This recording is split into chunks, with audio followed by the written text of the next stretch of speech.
Okey, Prof. Siapa yang patut ambil gambar ini? Biasanya kalau tengok orang yang dah berumur,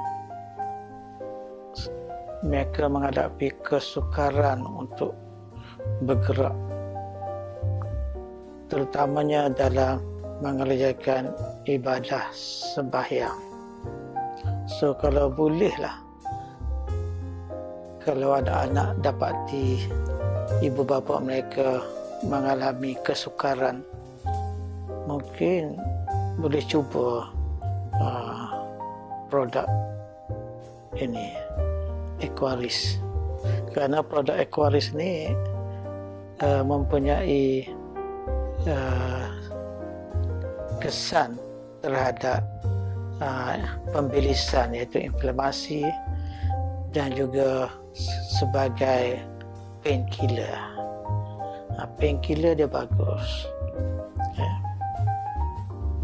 Dan saya percaya